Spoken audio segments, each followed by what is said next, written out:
ಮೃಗನ ಜಾತಿಗೆ ಹುಟ್ಟಿದ್ಯೋ?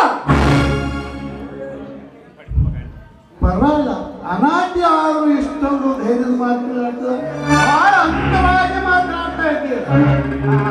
ನೀನು ಮಾತನಾಡುವ ಅಂದರಲ್ಲಿ ಧೈರ್ಯ ತುಂಬಿಕೊಂಡಿದೆ.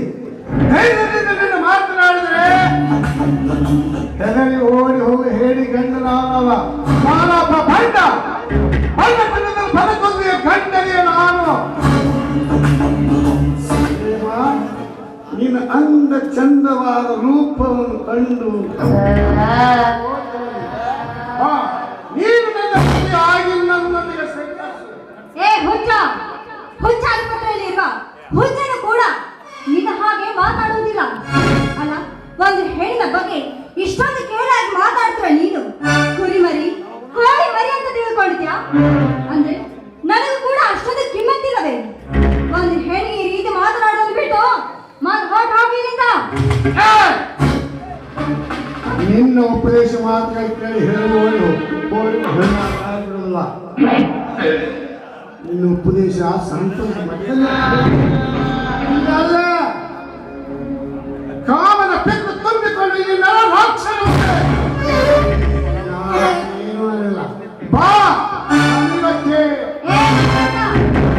ಒಂದು ಹೆಣ್ಣ ಮುಂದೆ ನಿಂತು ಈ ರೀತಿ ಮಾತನಾಡೋದಕ್ಕೆ ನಾಶ ಆಗಬೇಕು ನಿನ್ನ ಜನ್ಮಕ್ಕೆ.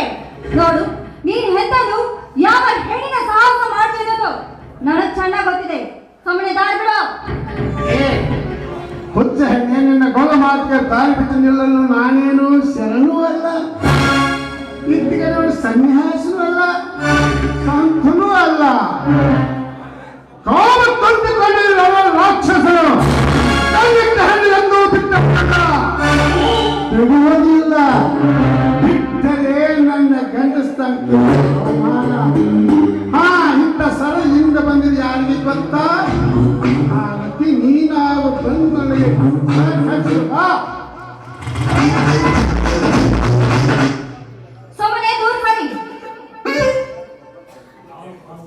ನಾನು ಕಾಮುಕ ಮೂರು ಸಲ ನಿಲ್ಲಲಿಕ್ಕೆ ಬಂದಿಲ್ಲ. ಹೇಗಾದ್ರೂ ಮಾಡಿ ನಿನ್ನನ್ನು ಪಡೆಯಲಿಕ್ಕೆ ಬಂದಿಲ್ಲ. ನಿನ್ನಂತ ಕಾಮುಕನಿಗೆ ಏನ್ ಕೊಡ್ಬೇಕೆನ್ನೋದು ನನಗೆ ಚೆನ್ನಾಗಿ ಗೊತ್ತು.